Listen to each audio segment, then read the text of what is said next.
Olá, seja muito bem-vindo ao programa Em Foco, o seu programa semanal de entrevistas de construção de conhecimento. De vez em quando teremos um formato diferenciado do programa. Hoje nós temos um entrevistado especialíssimo. Não está aqui no estúdio, mas está aí do outro lado da TV. É você, sua família, que nos dá a honra da audiência, que hoje irá trocar algumas ideias, algumas reflexões conosco, focando em temas importantes de nossa existência. E a temática hoje é aquilo que talvez possa designar uma da natureza humana. O homem é um ser social. A convivência social é fundamental e essencial para a nossa vida. O homem tem absoluta necessidade de convivência com o grupo para se tornar humano. Inclusive, alguns pensadores, sociólogos, antropólogos dizem que o homem nasce como animal e depois, ao longo das relações humanas, ele vai se transformando em ser humano. É na vida em grupo que os indivíduos da espécie humana se tornam realmente humanos. E por isso nós perguntamos, é possível que cada um de nós possa fugir, extravasar, correr fora das relações humanas? Na minha opinião, eu acho que não. Cada um de nós tem uma espécie, entre aspas, de destino. A gente nasceu para travar relações sociais. Não há como fugir disso. A nossa natureza é uma natureza de relações sociais. E tudo que eu faço ou deixo de fazer provoca consequências em quem está ao meu lado ou mesmo longe de mim. Por exemplo, o budismo vai afirmar que se uma borboleta bate as suas asas, todo o universo sofre consequências. Se eu mexo uma pedra à beira do caminho, qualquer passante sofre consequências. Nós nascemos para travar relações sociais. Falando nisso, me lembro de uma história que eu ouvi quando era garoto, que é chamada A História da Ratoeira, que mostra um pouco essa ideia, que tudo que nós fazemos, o outro sofre consequências. Diz que uma pequena fazenda, a Dona Maria, a dona da fazenda, estava enfrentando um problema na sua cozinha. Havia um danado de um ratinho que todos os dias à noite invadia sua cozinha e fazia festa, com os queijos, com açúcar, com tudo que era comestível na cozinha. E é claro, a Dona Maria, preocupada, foi até a venda próxima de sua casa, comprou uma ratoeira. Quando chegou em casa, desceu o seu fuscão tala larga, o ratinho que estava escondido viu aquela cena, a Dona Maria com a ratoeira chegando. Ficou preocupado. Qual era a saída? Buscar ajuda, claro, com os seus amigos. Ela então, o ratinho, foi buscar ajuda com a Dona Galinha, que estava lá no galinheiro, ciscando, e disse para ela, Dona Galinha, eu estou com um problema. A Dona Maria comprou uma ratoeira e eu corro perigo de vida. A senhora pode me ajudar? A galinha, depois de muito ciscar, muito pensar, disse-lhe bem assim, Ratinho, ratoeira é para rato. O problema é seu. Puxa, coitado. O ratinho ficou sem esperança. Mas continuou correndo atrás de ajuda, de soluções. Foi até o chiqueiro pedir ajuda para o seu porco. O seu porco lá no chiqueiro, fazendo as suas porcarias, claro, pensou e lhe deu a seguinte resposta. Ratinho, ratoeira é para rato, o problema é seu. Coitado, foi um balde de água fria. Mas o ratinho era brasileiro, não desiste jamais, e foi até o pasto buscar ajuda com a Dona Vaca. Explicou a situação para ela. A Dona Vaca, depois de muito pastar, de muito ruminar, respondeu-lhe em alto e bom som. Ratinho, ratoeira é para rato, o problema é seu. Coitado, agora não tinha mais esperança. Foi para debaixo da casa, esconder-se desse perigo chamado ratoeira. Naquela noite, Dona Maria, que estava dormindo nos seus bons sonhos, escutou um barulho na cozinha. Era a ratoeira desarmando. Imediatamente correu do seu quarto até a cozinha e não se deu nem mesmo o trabalho de acender a luz da cozinha. Foi direto à ratoeira. Quando pegou a ratoeira, enganou-se. A ratoeira não tinha desarmado por causa do rato, mas por causa de uma cobra venenosa. E essa cobra picou-lhe. E Dona Maria começou a passar muito mal. E o seu João, esposo de Dona Maria, um esposo exemplar, lembrou-se que sua mãe lhe dizia que quando alguém estava mal, com febre, era necessário que se alimentasse bem. Foi até o galinheiro, fez uma belíssima canja com a galinha e a galinha foi para a panela. Mas Dona Maria não melhorava, passava mal constantemente. E os vizinhos vieram visitar Dona Maria. O seu João, como bom anfitrião, queria acolher os visitantes. Não tinha nada para oferecer. Foi até o chiqueiro e o porco foi para a panela. Mas, infelizmente, a Dona Maria faleceu. E como é costume nos interiores do Brasil, o chamado, entre aspas, dono do defunto, deve oferecer uma refeição para quem está ali junto naquele momento de dor. O seu João foi até o pasto e a dona Vaca foi para a panela. Moral da história. O problema não era só do ratinho. O problema dizia relação a toda a comunidade de amigos e de animais que viviam na fazenda. Meu amigo, minha amiga, assim é a nossa vida. A gente nasceu para travar relações. E tudo que eu faço ou deixo de fazer, o outro pode sofrer as consequências boas ou não tão boas. Clima de férias, mais ameno, mais light, discutindo alguns temas com você, que é o nosso convidado, que é o nosso entrevistado. No bloco anterior, nós comentamos que talvez as relações sociais que nós travamos desde que nós nascemos, até o momento de nossa morte, de nossa partida, de nossa passagem, é aquilo que talvez define a nossa essência. Nós somos seres que nascemos para travar relações sociais.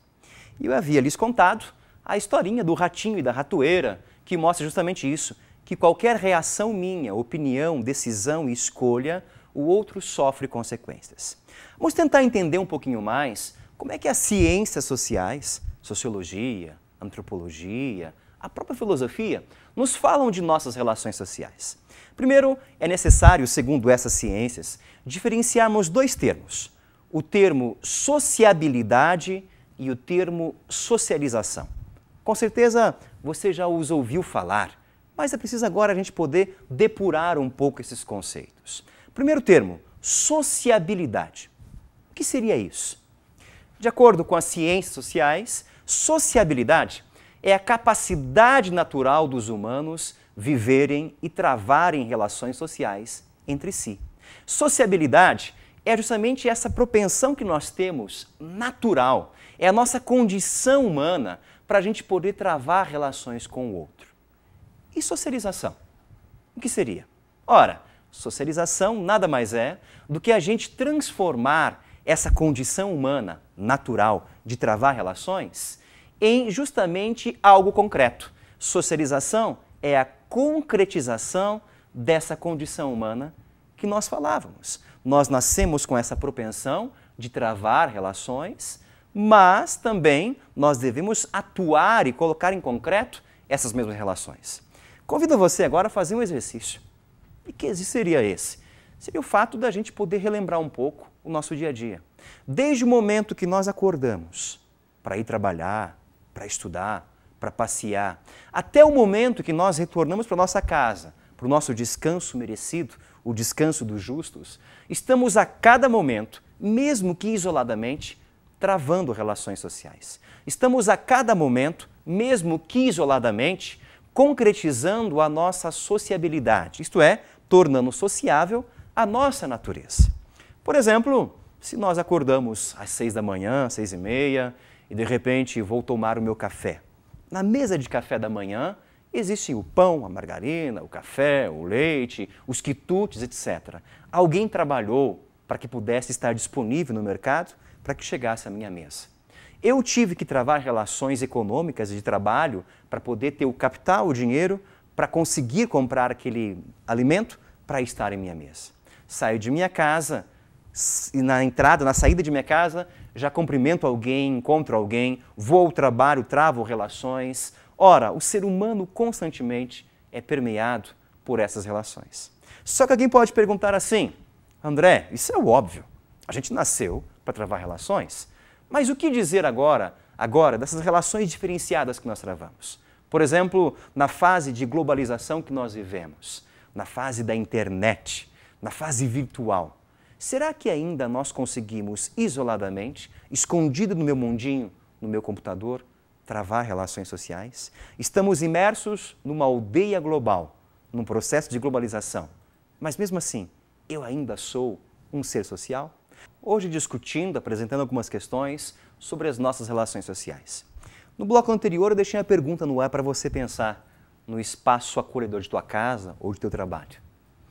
Afinal de contas, em pleno século XXI, imersos na questão da internet a toda velocidade, imersos naquilo que chamam de cybercultura, nós ainda, como humanos, podemos estabelecer relações sociais? É uma pergunta que, de modo geral, a geração mais velha faz para a geração mais nova. Esses dias eu vi uma foto no Facebook muito interessante. Havia a legenda embaixo, reunião de amigos. E vários jovens sentados no sofá, cada um com um celular na mão.